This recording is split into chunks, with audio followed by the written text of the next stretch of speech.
اپنی زندگی آقا کے نام کر دے گا، جو اپنی زندگی آقا کے نام کر دے گا، خدا بھی اس پر جہنم حرام کر دے گا، خدا بھی اس پر جہنم حرام کر دے گا۔ مل کر ایک مرتبہ بلند آواز سے بولے سبحان اللہ۔ جو بھی اپنی زندگی آقا کے نام کر دے گا، دیکھے کہ جب کوئی بندہ مومن اس دنیا سے پوچھ کرتا ہے تو قبر کے اندر 3 سوال ہونے ہیں، قبر کے اندر اس سے 3 سوال کیے جائیں گے۔ تو اسی کی طرف اشارہ کرتے ہوئے شاعر فرماتے ہیں کہ جو اپنی زندگی آقا کے نام کر دے گا، ارے خدا بھی اس پر جہنم حرام کر دے گا۔ اور سوال تیسرا، منکر نکیر کیا پوچھیں گے؟ سوال تیسرا، منکر نکیر کیا پوچھیں گے؟ ارے قبر میں اٹھ کے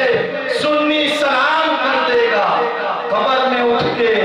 سنی سلام کر دے گا۔ آئیے نعرہ تکبیر، نعرہ رسالت، جشن عید میلاد النبی۔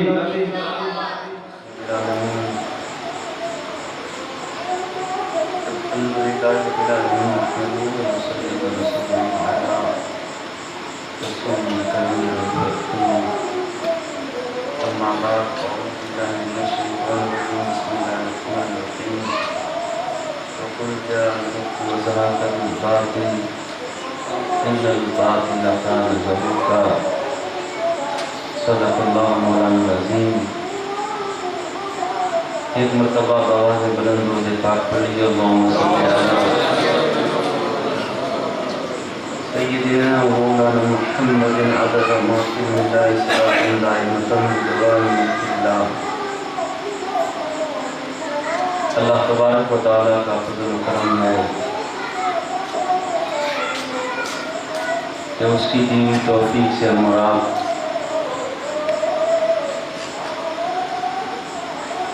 اس بابرکت میلاد نبی کریم صلی اللہ علیہ وآلہ وسلم میں بیٹھے ہوئے ہیں۔ اللہ تعالیٰ سے ہم دعا کریں کہ تبارک و تعالیٰ ہم لوگوں کو اپنے محبوب کا سچا عاشق بنائے، اور رب تبارک و تعالیٰ ہمارے دلوں میں دین اسلام کی سچی محبت عطا فرمائے۔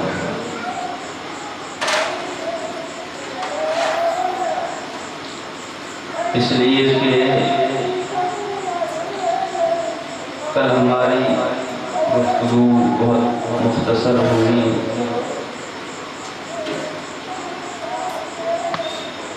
اور ہر ہمارے بیان کا مطلب یہ ہوتا ہے کہ ہم لوگوں کے اندر تبدیلی آ جائے، بدلاؤ آ جائے۔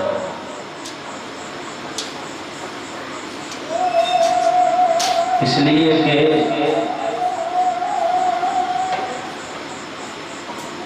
جب ہم ہماری ان محافلوں کے اندر ہمارے علماء کی کہی ہوئی بات پر عمل کرنے لگ جائیں گے تو ہمارے سرکار ہم سے راضی ہو جائیں گے۔ اور یہ ہمارا بیٹھنا اللہ تبارک و تعالیٰ قبول فرما لے گا۔ اور جو لوگ اللہ تبارک و تعالیٰ کے رسول کی محفل سجاتے ہیں ان کے لیے سنا ہے، سنا ہی نہیں بلکہ پڑھا ہے۔ اللہ تبارک و تعالیٰ کے فرشتے ان لوگوں کے لیے دعائے مغفرت کرتے ہیں جو حضور صلی اللہ علیہ وسلم کی میلاد سجاتے ہیں۔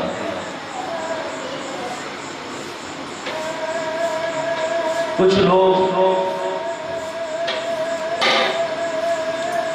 سال میں ایک مرتبہ میلاد رکھتے ہیں، مگر خوش نصیب ہیں وہ لوگ جو 12 دن تک حضور صلی اللہ علیہ وسلم کی میلاد سجاتے ہیں۔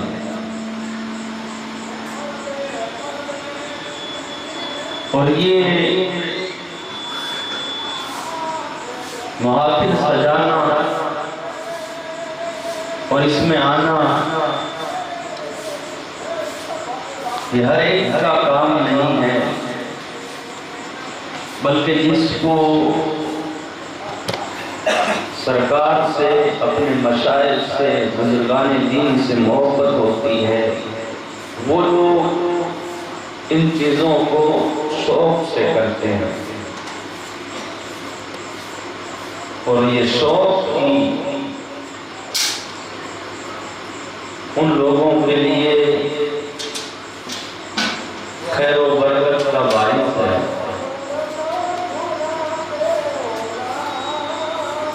اور ہماری ان مجالس کے اندر، ان محافل کے اندر ہر طرح کے لوگ آتے ہیں۔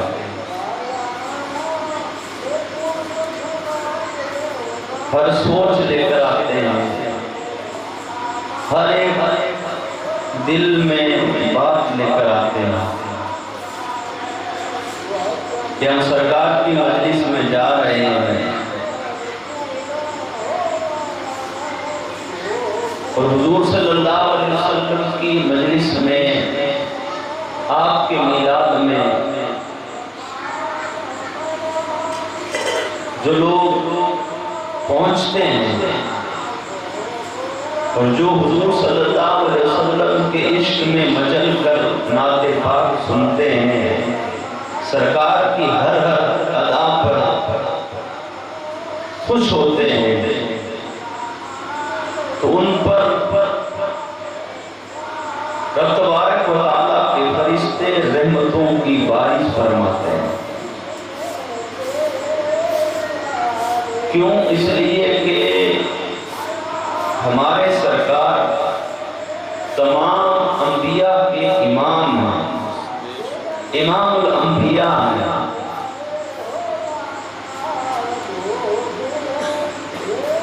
اور جو لوگ حضور صلی اللہ علیہ وسلم کے عاشق اور دیوانے ہیں، ان لوگوں کا بھی بہت اونچا مقام ہے، ان لوگوں کی بھی بلند شانیں ہیں۔ حضور صلی اللہ علیہ وسلم کی امت کے علماء کا بنی اسرائیل کے انبیاء کے مثل ہیں، تو بتاؤ اولیاء کی کیا شان ہے؟ اولیاء اکرام کیا مقام و مرتبہ رکھتے ہوں گے؟ اور آج دنیا میں جس کسی بھی ہستی کا ذکر ہوتا ہے، چاہے ہم محرم الحرام کے اندر امام علی مقام حضرت امام حسین کا ذکر کریں، چاہے ہم 11ویں میں غوث پاک کا ذکر کریں، یہ جن کا بھی ذکر ہو رہا ہے، گویا کہ یہ ان کا نہیں ہو رہا ہے بلکہ خود حضور کا ہو رہا ہے، سرکار کا ذکر ہو رہا ہے۔ اس لیے کہ ہمارے سرکار نہ آتے تو حضرت امام حسین بھی نہیں آتے، غوث پاک بھی نہیں آتے، نہ ہم لوگ آتے، نہ یہ کائنات بستی، کچھ بھی نہیں ہوتا۔ یہ جو کچھ بھی ہے حضور صلی اللہ علیہ وسلم کے قدموں کی برکتیں ہیں، صدقہ ہے۔ اور آج ہماری یہ جو سانسیں چل رہی ہے، یہ بھی سرکار ہی کا صدقہ ہے۔ ہم جو چل رہے ہیں، دنیا یہ جو بسی ہے، یہ دنیا جو قائم ہے، یہ حضور صلی اللہ علیہ وسلم ہی کی وجہ سے ہے۔ اور رب تبارک و تعالیٰ نے اس دنیا کو بسایا ہی اپنے محبوب کے لیے، اور حضور صلی اللہ علیہ وسلم نے دنیا سے محبت نہیں، آپ نے محبت کی تو اپنے مولا سے محبت، رب تبارک و تعالیٰ کی ذات سے محبت کی، اور اپنے امتیوں سے محبت کی، اور ہر وقت ان کی فکر رکھی جن لوگوں نے حضور صلی اللہ علیہ وسلم کا کلمہ پڑھا، اور جنہوں نے حضور صلی اللہ علیہ وسلم کے دین کی خدمت کی، اور جن لوگوں نے دین اسلام کو پھیلانے میں اپنا سب کچھ قربان کر دیا، ان سے ہمارے سرکار محبت فرماتے ہیں، آپ انہیں چاہتے ہیں۔ کل بھی ہم نے یہی بات کہی تھی کہ جو دین سے اور دین کے کام کے اندر جو بندہ شوق رکھتا ہے اور جو فکر رکھتا ہے، وہ حضور صلی اللہ علیہ وسلم کی بارگاہ کا مقبول ہوتا ہے، وہ حضور صلی اللہ علیہ وسلم کی بارگاہ میں خاص ہوتا ہے، جس کے دل کے اندر دین اسلام کی محبت ہوتی ہے۔ تو آج ہمیں بھی ہمارے سرکار کی سیرت سن کر، ہمارے سرکار کے صحابہ کا عشق دیکھ کر،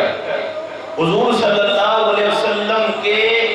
ان اصحاب کا جوش دیکھ کر کہ ان لوگوں کے دلوں کے اندر حضور صلی اللہ علیہ وسلم کی کیسی محبت تھی، سرکار سے کیسا عشق تھا، اور دین سے، اسلام سے وہ لوگ کیسی محبت کرتے تھے۔ ہر ایک صحابی کو دیکھو تو ان کی نظر میں یہ دنیا ایسی دنیا ہے کہ وہ اس دنیا کو کچھ نہیں سمجھتے، کچھ نہیں گنتے تھے، کچھ نہیں سمجھتے تھے، وہ کہتے تھے کہ جو کچھ بھی ہے وہ دین اسلام ہے، جو کچھ بھی ہے اللہ تبارک و تعالیٰ کے محبوب کی ذات ہے، اور کچھ نہیں ہے، نہ ہماری زندگی ہے، نہ ہماری عزتیں ہیں، نہ ہماری شان ہے، نہ ہمارا مال اور دولت ہے، نہ ہمارا کردار ہے، جو کچھ بھی ہمیں مل رہا ہے یہ حضور ہی کا صدقہ ہے، سرکار ہی کی وجہ سے ہے۔ حضرت عمر فاروق کو دیکھو، سیدنا صدیق اکبر کو دیکھو، حضرت عثمان غنی، حضرت مولا علی کو دیکھو، تمام صحابہ کی زندگی دیکھو، جتنے بھی صحابہ اکرام آئے ان سب کی سیرت اٹھا کر دیکھو کہ ان لوگوں نے سب کچھ جو چھوڑا وہ دین اسلام اور حضور صلی اللہ علیہ وسلم کی محبت میں چھوڑا، اور جب سب چھوڑ چھاڑ کر صرف حضور صلی اللہ علیہ وسلم کے ساتھ شہر مدینہ میں آ کر بس گئے، اس وقت بھی ان لوگوں کے پاس میں رہنے کے لیے مکان نہیں تھے، نہ ان کی وہاں پر کوئی زمین ہے، نہ کوئی مکان ہے، نہ کوئی رشتہ دار ہے۔ کل آپ نے سنا تھا کہ حضور صلی اللہ علیہ وسلم نے آپ نے اپنے تمام صحابہ کو جمع فرمایا، کہاں پر؟ شہر مدینہ کے اندر۔ کیوں؟ اس لیے کہ جو شہر کے اندر کفار مکہ تھے، ان لوگوں نے جو ایک قافلہ، ایک قبیلہ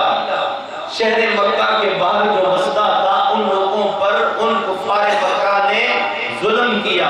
ان صحابہ کو اور ان مسلمانوں کے بچوں کو ذبح کیا، ان کی عورتوں کو بیوہ کیا، ان کے بوڑھوں کو جب مارا، اور جب سرکار صلی اللہ علیہ وسلم آپ کو جب اس بات کی خبر ملی، اور آپ کو تو اپنے ہر امتی کی خبر ہے، وہ تو نزدیک ہیں، سرکار تو قیامت تک آپ کے جتنے بھی امتی آنے والے ہیں ہر ایک کو آپ جانتے ہیں، ہر ایک کو پہچانتے ہیں۔ حضرت امام ربانی مجدد الثانی شیخ احمد فاروق کی سرہندی آپ کو اللہ تعالیٰ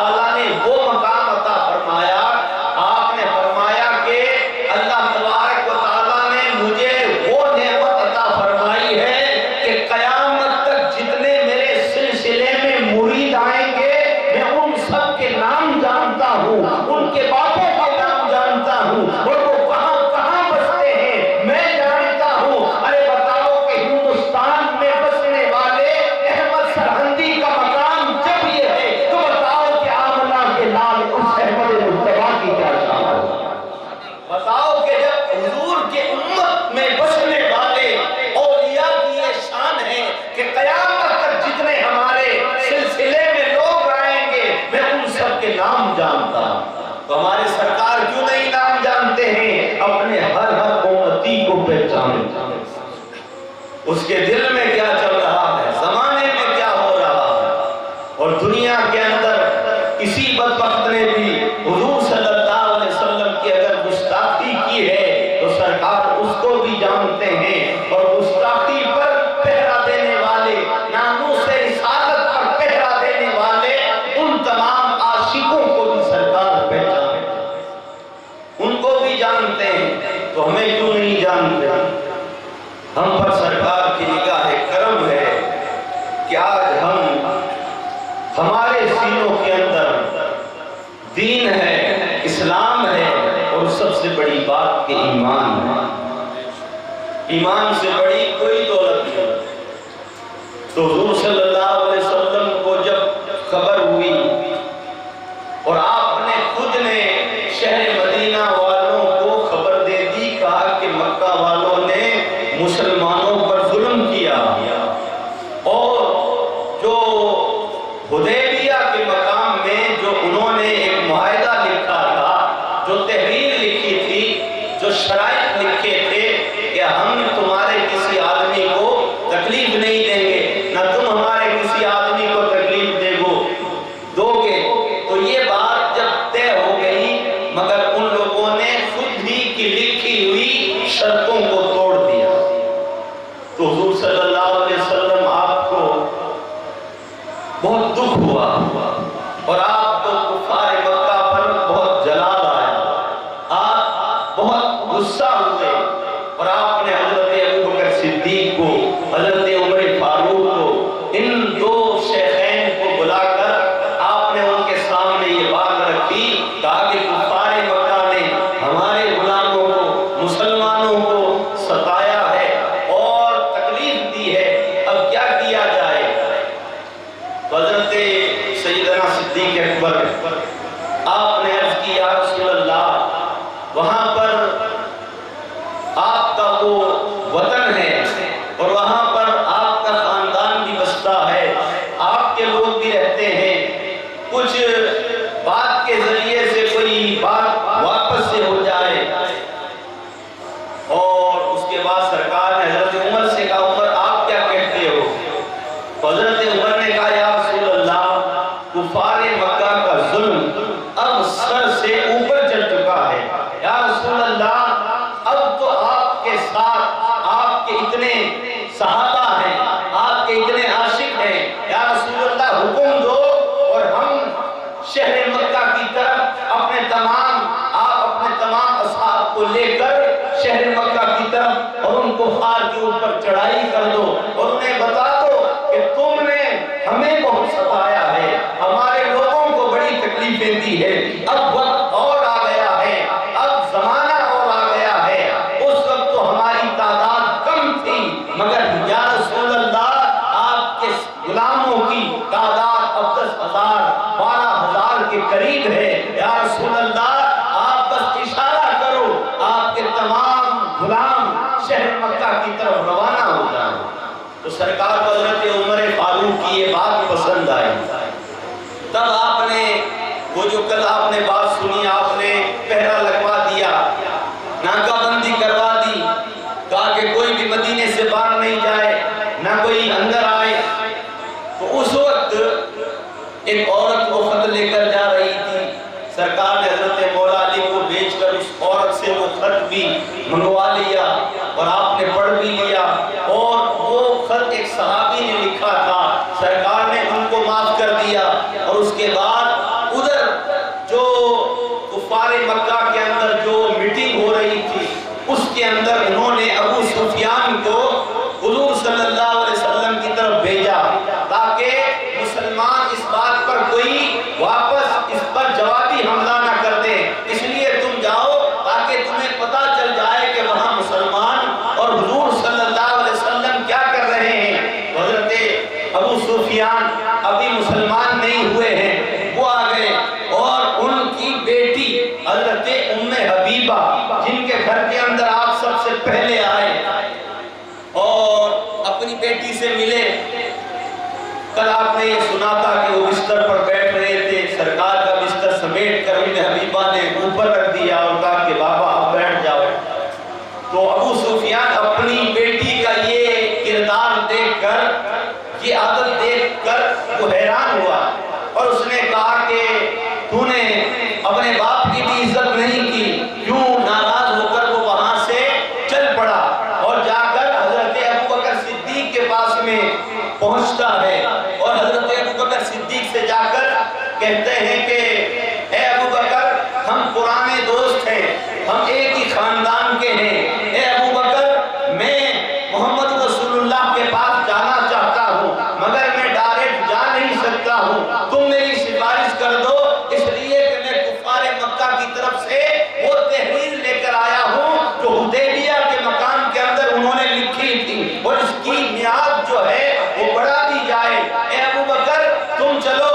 میرے ساتھ میں، مجھے لے کر چلو، تم مجھے اپنے پاس میں امان دو کہ کوئی بھی تمہارا آدمی، کوئی بھی تمہارے نبی کا آدمی، کوئی بھی صحابی مجھے کوئی تکلیف نہیں دے، اے ابوبکر مجھے امان دو۔ تو اس وقت حضرت ابوبکر صدیق نے کہا ابو سفیان تو یہ غلط سمجھ کر آیا ہے، ارے جس کو حضور صلی اللہ علیہ وسلم پناہ نہیں دے سکتے ہیں اسے ابوبکر پناہ کیسے دے سکتا ہے، جا یہاں سے چلا جا۔ تو وہاں سے ابو سفیان پھر مایوس ہو کر حضرت عمر کے پاس میں، حضرت عمر نے بھی یہی جواب دیا کہ ابو سفیان یہاں سے چلا جا۔ وہاں سے نکل کر پھر حضرت عثمان غنی کے پاس، حضرت عثمان غنی نے بھی وہی جواب دیا، اور اس کے بعد جب ابو سفیان مایوس ہو گیا تو پھر وہ ایک مرتبہ حضرت مولا علی کے پاس پہنچا، اور حضرت مولا علی سے جا کر کہا علی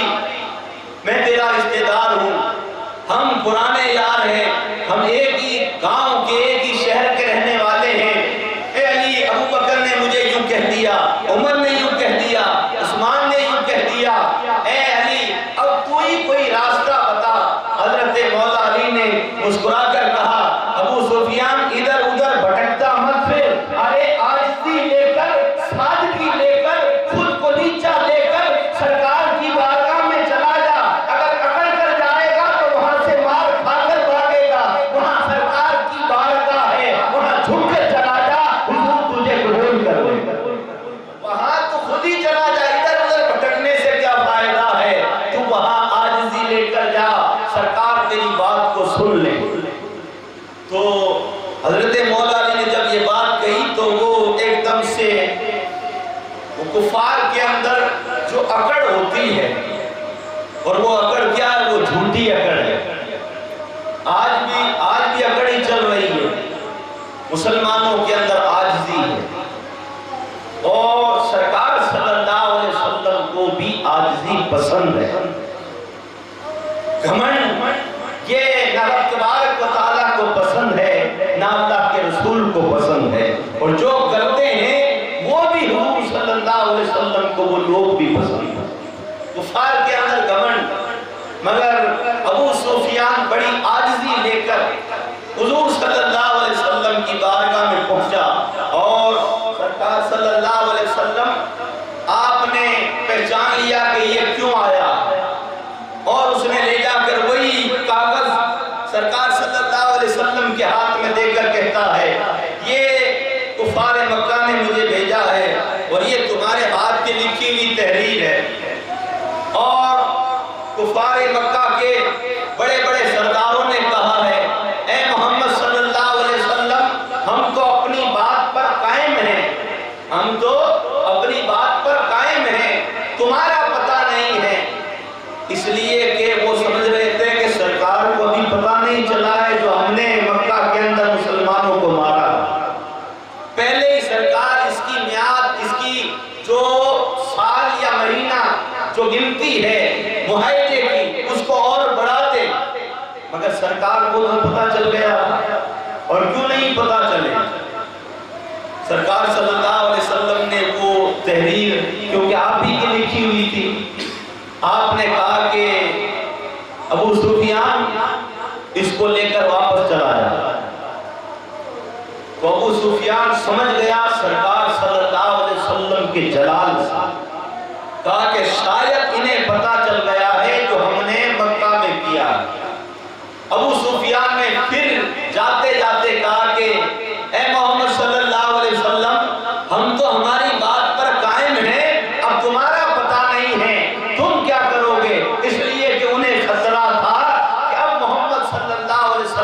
سے بدلہ لینا۔ تو ابو سفیان وہاں سے چلا گیا اور ادھر سرکار صلی اللہ علیہ وسلم نے اپنے اور صحابہ کو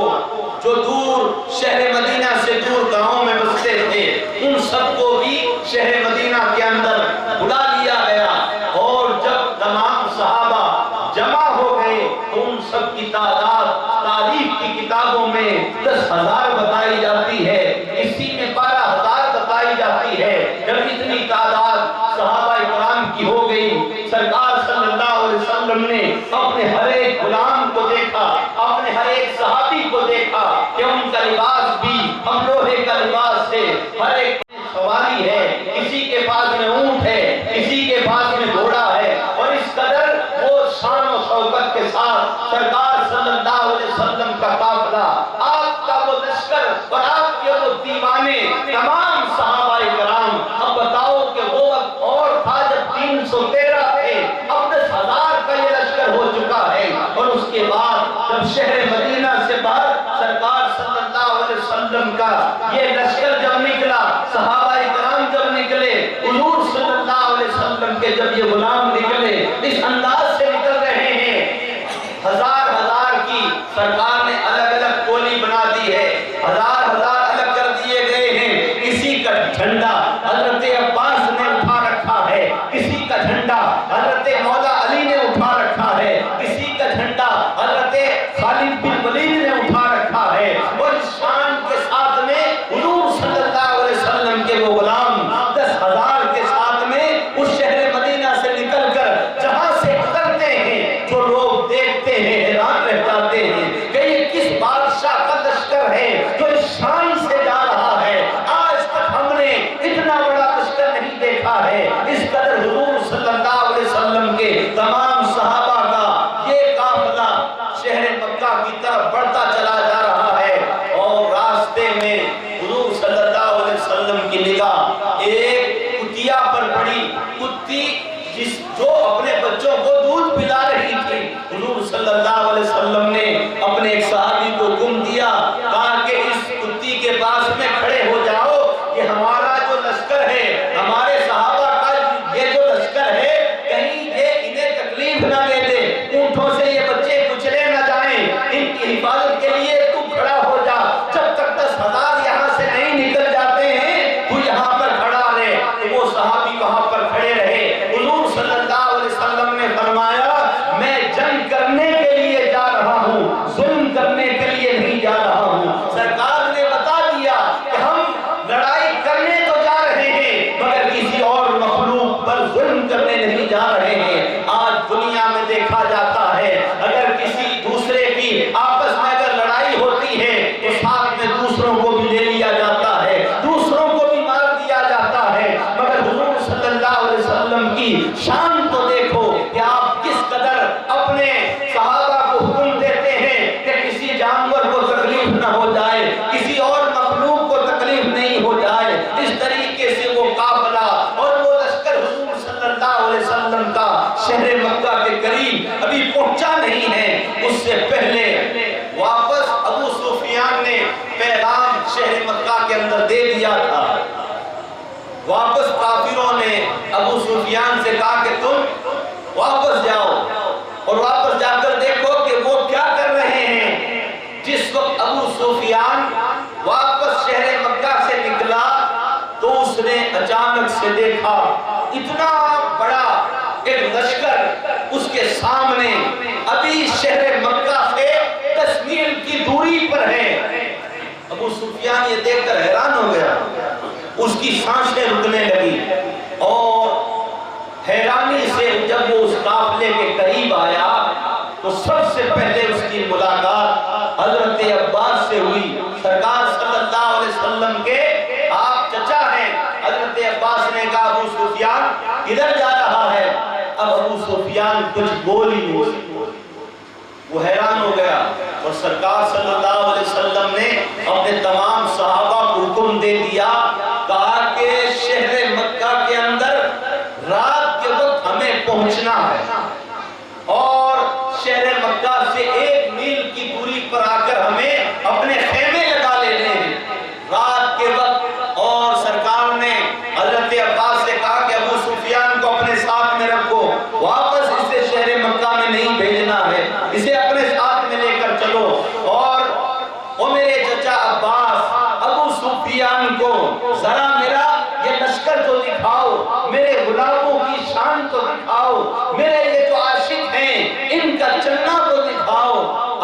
عباس نے ابو سفیان سے کہا ابو سفیان تیرے بھتیجے محمد صلی اللہ علیہ وسلم جن کو دن تکلیفیں دیا کرتے تھے آج اس کی شان تو دیکھ کہ وہ کس شان سے اپنے وطن کے اندر آ رہے ہیں۔ حضور صلی اللہ علیہ وسلم کے قافلے کو جب ابو سفیان نے دیکھا 1000 کا لشکر گزرا، ابو سفیان نے کہا کہ یہ ہے، کہا کہ نہیں اور آ رہا ہے۔ پھر ایک گھاٹی کی پہاڑی پر حضرت عباس ابو سفیان کو لے کر کھڑے ہو جاتے ہیں، جس گھاٹی سے گزرتے وقت بڑا قافلہ ایک ساتھ میں گزر نہیں سکتا ہے، تھوڑے تھوڑے ہو کر گزرنا پڑتا ہے۔ ابو سفیان کو لے کر حضرت عباس کھڑے ہیں، ابو سفیان وہاں کھڑا دیکھ رہا ہے اس قدر سرکار کے غلاموں کی تعداد چلتی جا رہی ہے اور اس شان سے گزر رہی ہے۔ ابو سفیان دیکھ کر اس کی زبان سے نکل پڑا عباس تیرا بھتیجا محمد کو بادشاہ بن گیا ہے۔ حضرت عباس نے کہا کہ وہ بادشاہ نہیں ہے بلکہ وہ اللہ کا رسول ہے، وہ بادشاہ نہیں ہے بلکہ اللہ کا آخری رسول ہے۔ اے ابو سفیان بادشاہ تو کچھ اور ہوا کرتے ہیں، یہ ہمارے پیارے آقا حضور صلی اللہ علیہ وسلم کی شان ہے۔ اور جب ابو سفیان نے تمام صحابہ کو دیکھا اور پھر سرکار کے حکم کے مطابق شہر مکہ کے باہر 1 میل کی دوری پر صحابہ کرام آ کر کھڑے ہو گئے، وہ 10,000 کا لشکر آ کر کھڑا ہو گیا اور سرکار نے وہ بھی رات کے وقت آ کر رکے۔ ابھی سارے مکے والے کفار سوئے ہوئے، آدھی رات کا وقت ہے، ابھی شہر مکہ والوں کو کوئی خبر نہیں ہے کہ ان کے شہر کے باہر ان کی موت آ کر کھڑی ہو گئی، وہ سوئے ہوئے تھے۔ ادھر سرکار نے اپنے تمام صحابہ سے فرمایا اپنے خیمے یہی گاڑ دو اور ہر ایک صحابی اپنے خیمے کے باہر آگ جلا لو۔ جب آگ جلائی گئی اب بتاؤ 10,000 لوگ جب آگ جلائیں تو بتاؤ اس کی روشنی کتنی ہو، پورا میدان بھرا ہوا ہے۔ اور آدھی رات کے وقت جب شہر مکہ میں کوئی کافر اٹھ کر جب اس نے شہر مکہ کی وادیوں کی طرف دیکھا تو وہ حیران ہو گیا، پورے شہر مکہ کے اندر اندھیرا ہے مگر مکہ سے باہر اجالا ہی اجالا، روشنی ہی روشنی ہے۔ وہ دیکھ کر چلایا اور اس نے کہا کہ یہ دوسرا شہر کہاں سے آ گیا ہے، دوسرا شہر کیسے آباد ہو گیا ہے۔ پورے کفار مکہ جب اٹھ کر دیکھنے لگے، ادھر سے ابو سفیان کو بھیجا گیا، یا ابو سفیان اب جا کر کفار مکہ سے کہہ دے کہ محمد صلی اللہ علیہ وسلم اپنے 10,000 غلاموں کو لے کر آ چکے ہیں، اب تمہاری خیر نہیں ہے، تم نے مسلمانوں کو بڑا ستایا ہے، اب تم اگر امان چاہتے ہو تو شہر مکہ کے اندر حرم کعبہ میں آ کر کھڑے ہو جاؤ، جو حرم کعبہ کے اندر آ کر کھڑا ہو جائے گا اسے محمد صلی اللہ علیہ وسلم اپنی طرف سے امان دیں گے۔ ابو سفیان دوڑتا ہوا شہر مکہ کے اندر آیا اور آ کر کہا خبردار مارے گئے، اے کفار مکہ تیاری کر لو، مرنے کے لیے تیار ہو جاؤ۔ تمام بڑے بڑے سردار حیران ہو گئے، کہا کہ ابو سفیان یہ کیا کہہ رہا ہے اور یہ باہر کون لوگ آ کر بیٹھ گئے ہیں، یہ قافلہ کن کا ہے، اتنا بڑا لشکر کس کا ہے؟ ابو سفیان نے کہا کہ یہ محمد صلی اللہ علیہ وسلم کے غلام ہیں اور تم ان سے لڑ نہیں سکتے ہو۔ کہا کہ ہم لڑ کیوں نہیں سکتے ہیں؟ ابو سفیان نے کہا کہ جب میں مدینے گیا تھا میں نے یہ منظر دیکھا ہے کہ محمد جب وضو کرتے ہیں تو ان کے عاشق ان سے جسم سے ٹچ ہوئے ہوئے پانی کو زمین پر گرنے نہیں دیتے ہیں بلکہ وہ اٹھا کر اپنے آنکھوں سے مل لیتے ہیں۔ ارے وہ 10,000 کا لشکر، وہ 10,000 عاشق محمد کے ساتھ میں ہیں، ارے جو پانی نہیں گرنے دیتے ہیں وہ محمد کا خون کیسے گرنے دیں گے؟ تم ان سے نہیں لڑ سکتے ہو، اگر تم بچنا چاہتے ہو تو اپنے ہتھیار ڈال دو اور حرم کعبہ کے پاس میں آ کر کھڑے ہو جاؤ۔ محمد نے کہا ہے تو حرم کعبہ میں آ کر کھڑا ہو جائے گا، اس کو امان دے دی جائے گی۔ یہ باتیں ہو ہی رہی تھی، اتنے میں فجر کی نماز کا وقت ہو گیا۔ فجر کی نماز کے بعد حضور صلی اللہ علیہ وسلم نے اپنے تمام صحابہ سے حکم دیا، کہا کہ اب چلو شہر مکہ کے اندر داخل ہو جاؤ۔ جب سرکار صلی اللہ علیہ وسلم کے یہ عاشقوں کا جب یہ قافلہ، یہ لشکر ہزار ہزار کر کے کوئی اس راستے سے آ رہے ہیں، کوئی اس راستے سے آ رہے ہیں، کوئی اس راستے سے آ رہے ہیں، حضرت خالد بن ولید کا جو 1000 کا دستہ ہے یہ دوسرے راستے سے آ رہا ہے، اور صحابی کا جو قافلہ ہے وہ اور راستے سے آ رہا ہے، مگر کچھ کفار نے ایسا کیا کہ تلواریں لے کر اپنے کافروں کو، پہلوانوں کو کھڑا کر دیا، اور حضور صلی اللہ علیہ وسلم کا حکم تھا تمام صحابہ سے، اور جو جو صحابہ علم اٹھائے ہوئے تھے ان کو حکم تھا کہ تم بغیر اجازت کے کسی پر تلوار نہیں اٹھاؤ۔ سرکار نے یہ ساری تدبیر خفیہ طریقے سے کیوں کی؟ اس لیے کی کہ وہ حرم کعبہ ہے، اور اگر کفار مکہ کو پہلے ہی پتہ چل جاتا، جب یہ 10,000 کا لشکر شہر مکہ کے قریب آ رہا تھا تو وہ کفار تیاری کر لیتے، اور جب وہ تیاری کر لیتے تو پھر شہر مکہ کے اندر لڑائی ہو جاتی، اور جب لڑائی ہوتی تو اس کے اندر مسلمانوں کا خون بھی بہتا۔ سرکار نہیں چاہتے تھے، سرکار صلی اللہ علیہ وسلم نے اس طریقے سے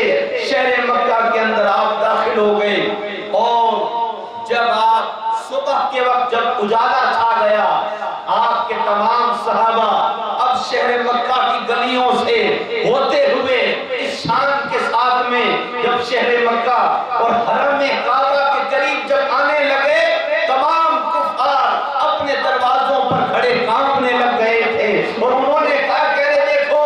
ہم نے جن مسلمانوں کو مار مار کر نکالا تھا ان کی آج کتنی بڑی طاقت ہو گئی ہے، اب تو ہم مارے گئے۔ ارے وہ دیکھو بلال آ رہا ہے، ارے وہ دیکھو مولا علی آ رہے ہیں، ارے وہ دیکھو حضرت سلمان فارسی آ رہے ہیں، سارے کے سارے حیران ہو گئے۔ انہوں نے کہا کہ آج تو ہم مارے گئے، اس لیے کہ محمد کا اتنا بڑا لشکر ہو گیا ہے، اور ہمیں بے خبری میں آ کر محمد نے گھیر لیا ہے اور شہر مکہ کے اندر قبضہ کر لیا ہے۔ سارے کافر گھبرا رہے ہیں، اور حضور صلی اللہ علیہ وسلم کے عاشق تمام صحابہ اپنے گھوڑوں سمیت اپنے اونٹوں شہر مکہ کے اندر داخل ہو گئے، اور جب داخل ہو گئے حرم کعبہ میں جب صحابہ پہنچے، صحابہ کرام نے نعرہ تکبیر بلند، اور جب نعرہ لگایا گیا 10,000 جب ایک ساتھ میں نعرہ لگائیں تو بتاؤ کہ کیا شان ہوگی۔ مکہ کی تمام پہاڑیاں گونج اٹھی نعرہ تکبیر سے، جب وہ صدائیں بلند ہوئی کافروں کے کلیجے ہلنے لگے، کافر گھبرانے لگے، کہا کہ ہم تو مارے گئے، موت ہمارے سر پر آ کر کھڑی ہو گئی ہے، اب کسی کے بولنے کی ہمت نہیں ہو رہی ہے۔ ابو سفیان اپنے لوگوں